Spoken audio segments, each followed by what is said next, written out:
I know you're getting used to me saying this, but it was a big week. It's always a big week. I'm sure collectively as a country, we just want 1 week to not be big. We just want one. Let's start with one. Dyze in your house, exclusively on Least Coast Radio.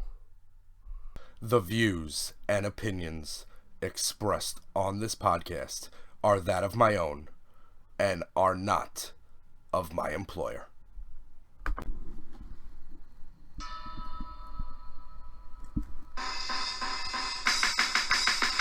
Nobody likes me. Nobody likes me. But that's okay, cause I don't like y'all anyway. And I don't like y'all anyway.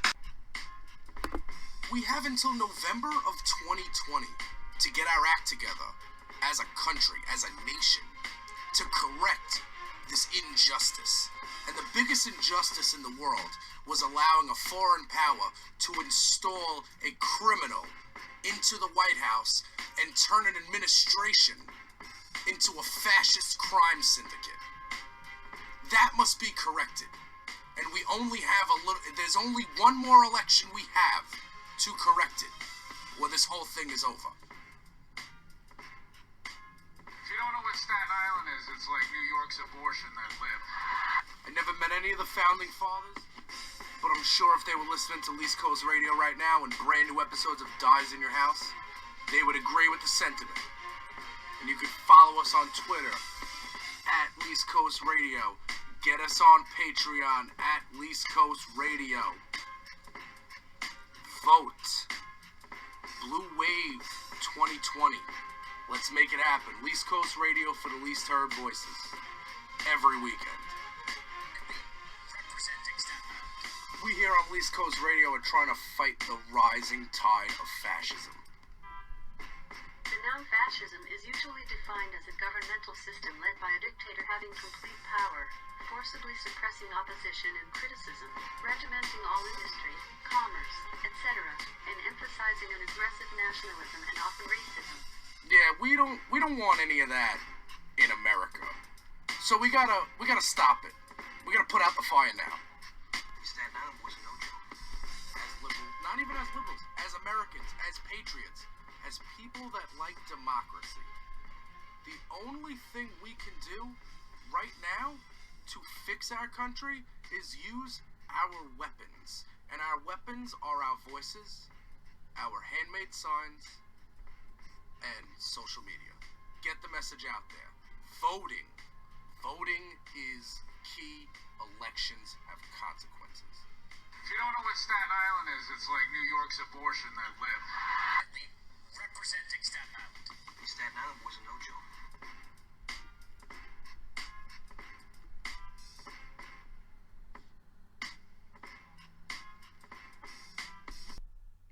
Hey, yo. Who's in the house? Dyze in your house.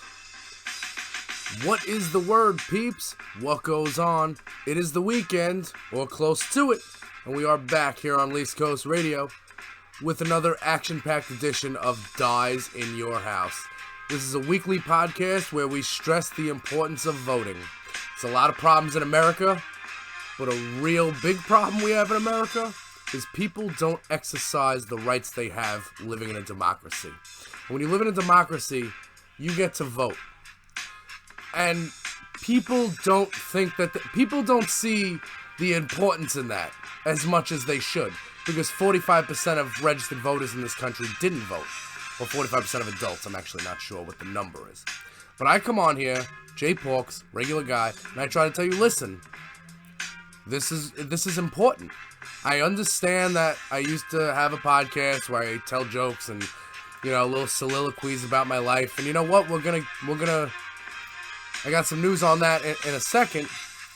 But what this podcast does is we try to stop this nation. We try to let people know that, listen, these are the beginnings of fascism. And fascism is not a good thing. I could define it for you, but I actually have a better idea. It's called technology. And hey Google, what is fascism? According to Wikipedia, fascism is a form of far-right, authoritarian ultranationalism characterized by dictatorial power, forcible suppression of opposition, and strong regimentation of society and of the economy, which came to prominence in early 20th century Europe. Yeah, it's not a list of American values, man. That's not what we're about here in America. And I'm gonna try, because listen, anybody that follows me on social media, and if you do, at JPorks on Twitter, at Dyze in Your House on Instagram, that's where I'm gonna be. We'll be on Facebook a lot less. Facebook does not help my mental state. And if you've been following me on any of the social media platforms, you know that personally in my life, I have not had a good week. I have not had a good couple of months.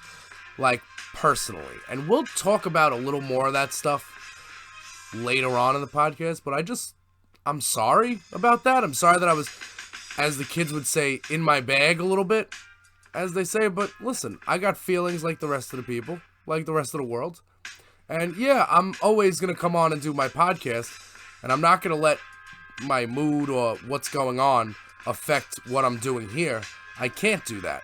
That's not a thing I can do, just like I'm not going to ever go into work with outside stuff affecting my performance. And by the way, the views and opinions expressed on my podcast are that of my own and are not that of my employer.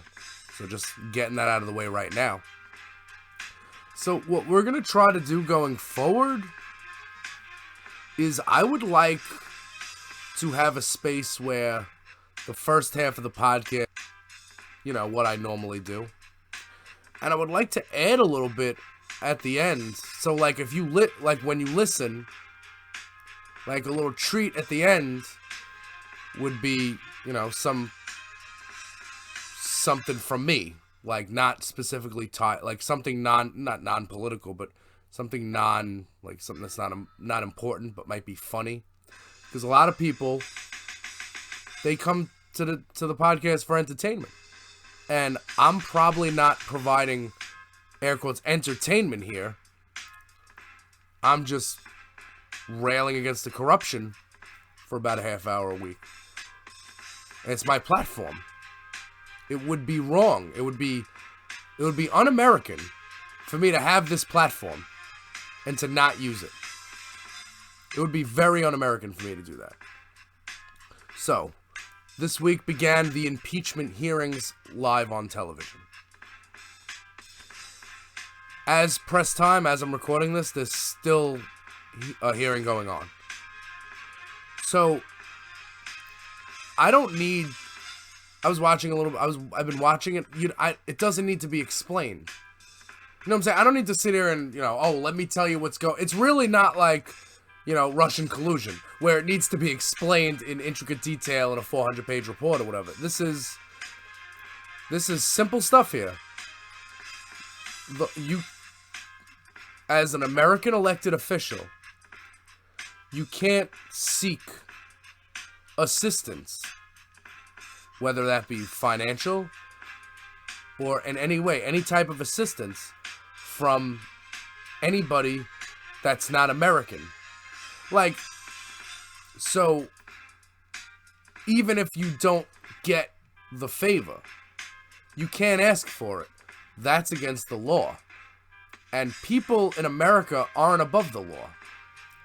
We live in a society where people have lost trust in the rule of law. And that can't be a thing. And that's why impeachment is a thing that needs to happen. Now, I'm not telling you, I'm not a political science major, so I'm not a poly-taco. I'm not at all that. I'm just a person. This is not, the biggest misconception people may have is that politics is for smart people. No, actually, politics is for dumb people. So, if you watch the hearings and you listen to the questioning, it's all there.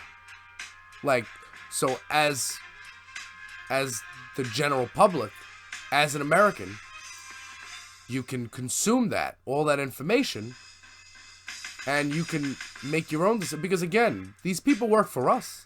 Like, elected officials, we elect them. So, like, even though Republicans right now in the House and in the Senate are staunchly behind the racist in chief, don't get it twisted. If enough of their constituents call them up and are like, yo, listen, are you good?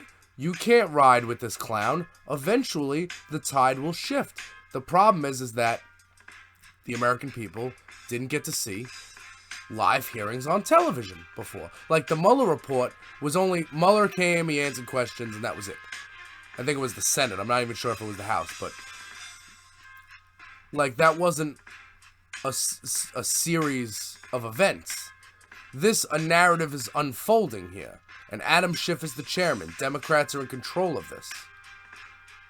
So the Republicans can spin it any way they want it, but the crux of it is that even if, let's just hypothetical here. Let's pretend Trump is like the greatest person in the world, right? Let's pretend that this is a flawless individual that never did anything against the law up until now.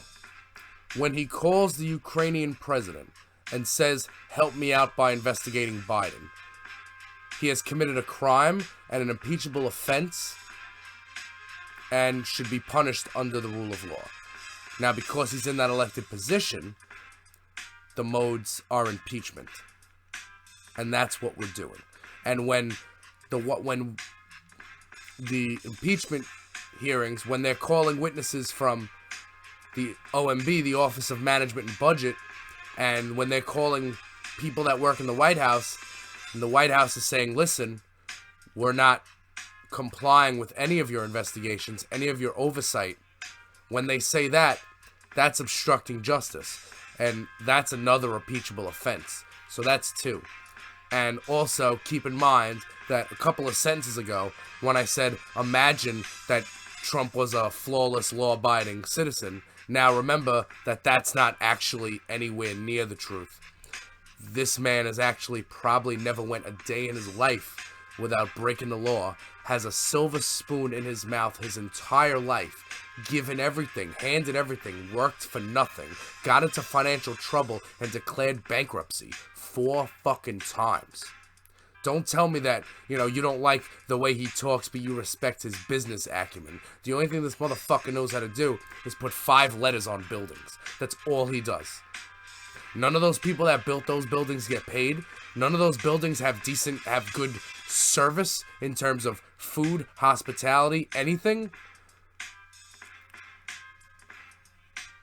I mean, we're talking about a guy that bankrupted casinos. Now, think about that for a second. A casino, the one rule is the house always wins. This guy bought a casino and lost. He was the house and he lost. Are you good? You respect that business acumen? I don't. And, besides being a serial sexual predator and a racist and a bigot and a xenophobe and someone that promotes white nationalism and basically holds Ku Klux Klan rallies, except instead of people wearing hoods, white hoods, they're wearing red hats. Okay? So take all that and then keep in mind that the impeachment is not focusing on everything this guy has ever done in his life or in his presidency, because that would seem like the Democrats are being partisan. The Democrats aren't being partisan. This is about bribery. This is about Trump called Ukraine and was like, yeah, we're holding up the military aid to you unless you investigate Joe Biden. Now, if you're wondering, what does Ukraine need military aid for? Well, they're fighting a war with Russia right now. Trump's buddy, Vladimir Putin. So it's in Vladimir Putin's best interest if Ukraine is weaker. Therefore, holding up the aid to Ukraine not only gives Trump an opportunity to have this guy investigate Biden, some fake investigation that is, built from nothing, that, Joe Biden's kid actually didn't do anything against the law and didn't work with any of these corrupt individuals. And that investigation is the same thing as Hillary Clinton emails. It's the same. It's nothing. It's a big nothing burger.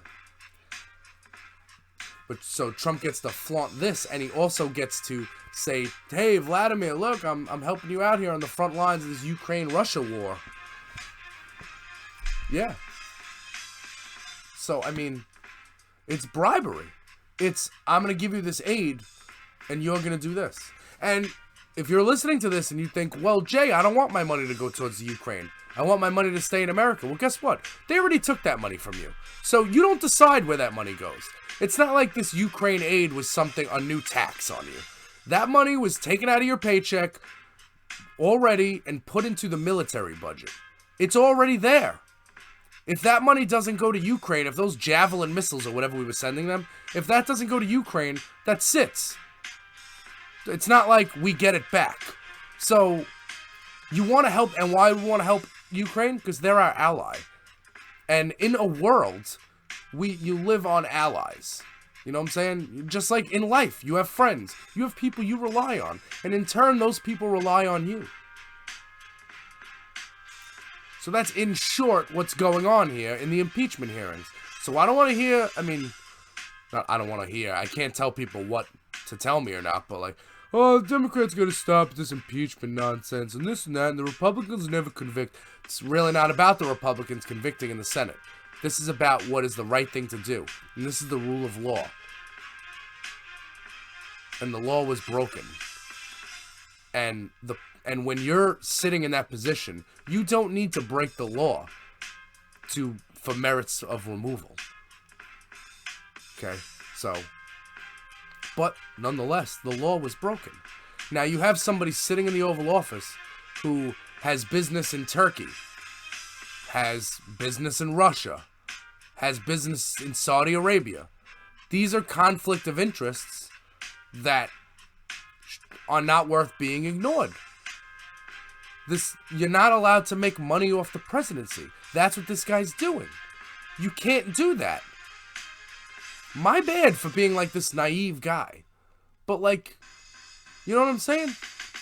As young people, and I know I'm not the youngest person, but like as people that are gonna be here longer than like, old white men, we have to take our country back. We can't let those old guys that wait for Dunkin' Donuts to open in the morning so they can go in and read the paper and get coffee at like 5:30 in the morning and sit like it's 5:30 in the evening, like, that kind of energy, that don't have jobs or whatever, and that's their whole day. We can't let those people decide our future. This is our future, the future of me, you, our children, our families. And November 3rd, 2020 is the most important day of your life. And we need to get out and vote. And it's plain and simple. So that's Ukraine. That's the impeachment proceedings. Broken down in a nutshell. Moving on. Last week I mentioned that Roger Stone was on trial for being the conduit. Well, he's on trial for lying to Congress. But the lie to Congress was that he was a conduit. He was the access point between WikiLeaks and the Trump campaign getting the stolen Hillary Clinton emails. Okay, so Roger Stone was on trial, but that trial only lasted a week. Roger Stone was found guilty on all counts today, Friday. And Roger Stone is going to get sentenced. Roger Stone, guilty. That is a huge win for justice. That's a huge win for the rule of law. And that's a huge win for America. Roger Stone's been skating around, for a long time, representing dictators, lobbying for foreign dictators in Washington, lobbying for Trump for so long. He worked with Paul Manafort in a lobbying firm in the 80s. Paul Manafort's serving prison time. He was Trump's campaign manager. So Trump's campaign manager is in jail for like a decade. Trump's off the books advisor Trump's like off the books political advisor, Roger Stone, is now guilty and gonna go to jail. I don't know for how long, but he's gonna go to jail. So, I mean, all of these, so you can say, like, you know, that people need to get over it. Like, people need to get over the election. And in a way, we do need to just look forward to November 3rd, 2020 and make sure we get out there and vote and not let anything get in our way. Not see a post on Facebook or some shit and, you know, let that alter our thinking.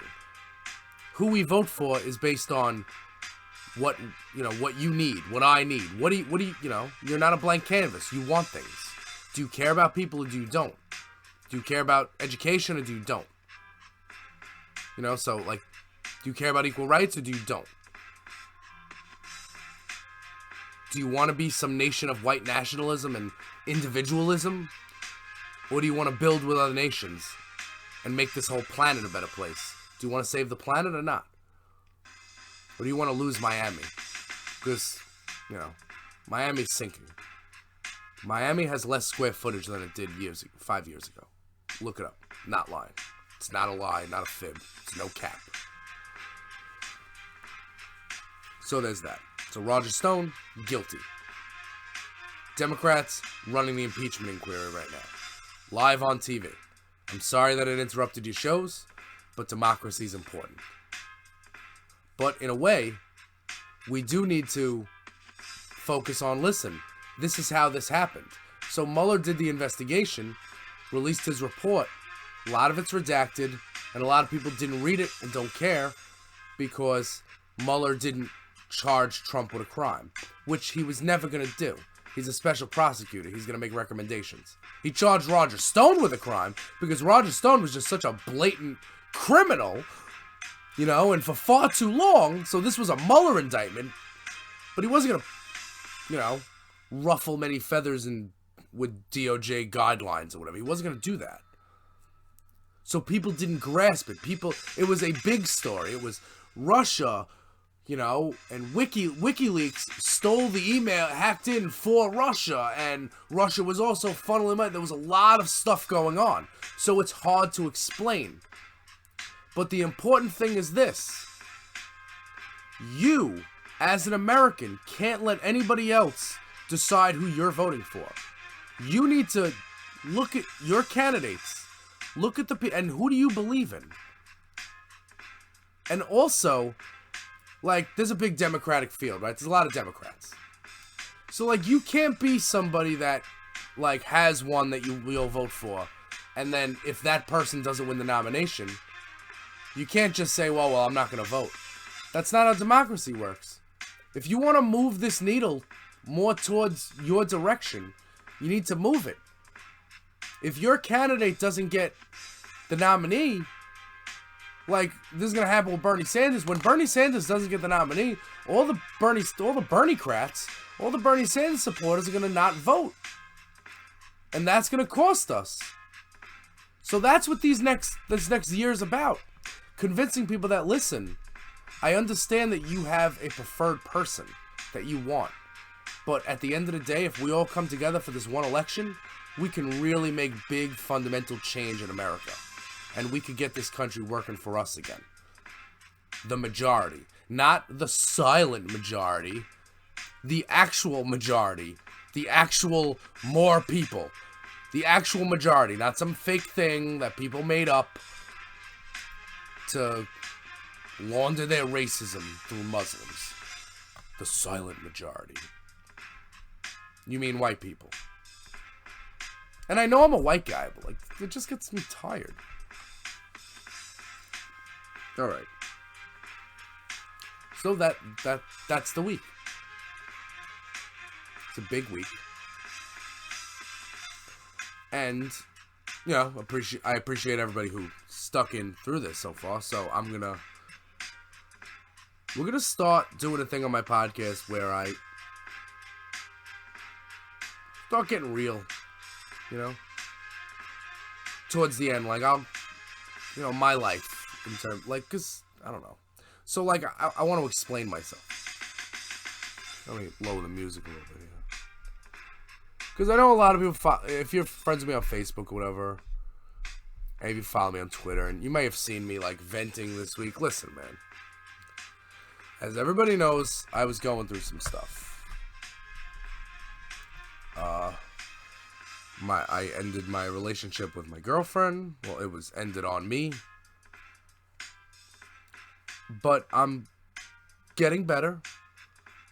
I got a lot of people in my life who are reaching out to me and being there for me. Like, listening to my texts and, reading my texts and responding to me. And, I'm having conversations and, people are telling me, don't worry about it and this and that. And I just want to, take a minute again to just thank everybody who's reached out to me and told me it's going to be okay. I don't know if it's going to be okay, but you know what? I mean, it's really sad.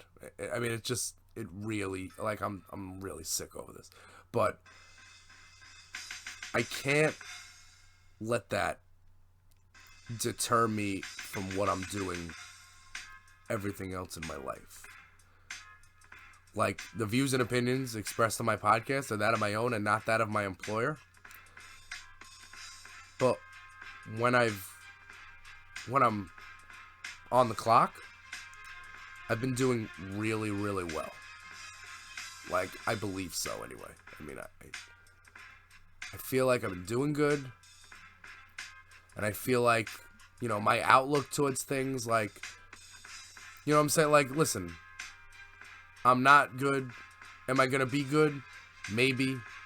If not, just going to keep it pushing. That's what we do. That's what people do. We have to keep it pushing. Because at the end of the day, opportunities arise. And if somebody closes the door on you, even though you sacrificed a lot, even if you do everything in your power, everything that you're physically capable of, even if you find yourself applying for a job you never thought you would do because you've never worked hard before in your life, and you finally decide, you know what, maybe I'll make something of myself so we can build something here. And then maybe that person closes that door on you and says, nah, see, what you're doing is, I don't like that. I'm going to work on me. And if when that happens, there's other lanes, there's other opportunities. I mean, I have to believe that, right? As a person that wants to stay sane and not cry every second of every day, even though I have been doing a lot of crying. As someone who doesn't want to cry every second of every day, I need to believe that there's hope and, it will get better. It has to. It has to get better. So I splurged this week. I got a new microphone. Got a new pair of kicks. Got a new pair of sweatpants. I got a SpongeBob shirt. And I'm just trying to do things that make me happy and take my mind off the things that make me sad. So, if you have any ideas, if you want to be like, hey Jay, if you want to get your mind off something, this is, something you should do. You could always reach out to me, tweet at me, at JPorks.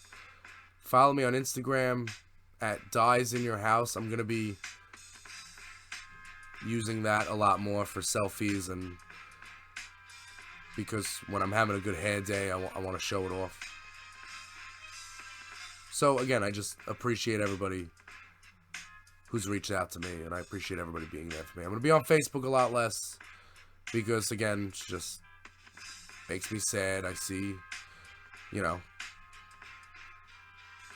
see people who have moved on. I see people that have, people who I see somebody who I was in a relationship with who moved on from the relationship with me, who got over it while they were still in a relationship with me. And it fucking hurts. So, just here on out, just going to be on Facebook a little less. And I'm going to I want to interact with you guys a little bit more. So what I would like is if people can reach out to me and say, hey, Jay, I want to talk about this. I want you to talk about this on your podcast. What do you think of this? Because that's what we'll do with the final, with like we'll dedicate the last couple of minutes of my podcast to something you want me to cover. Tell me what it is. It doesn't need to be politics. Reach out to me.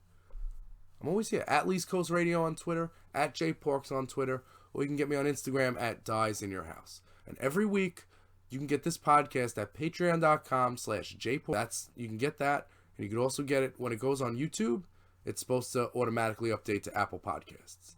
Sometimes it doesn't do that. Apple Podcasts is being wonky, but nonetheless, if you go on Patreon, patreon.com/JPorks, or if you just go to YouTube and search East Coast Radio, you will be able to find the latest episode, every latest episode of Dyze in Your House, and any future projects we get going on along the way. I'm definitely down to add a second podcast or a third or a fourth to the week. So let me know. I appreciate you guys listening. Appreciate all my friends.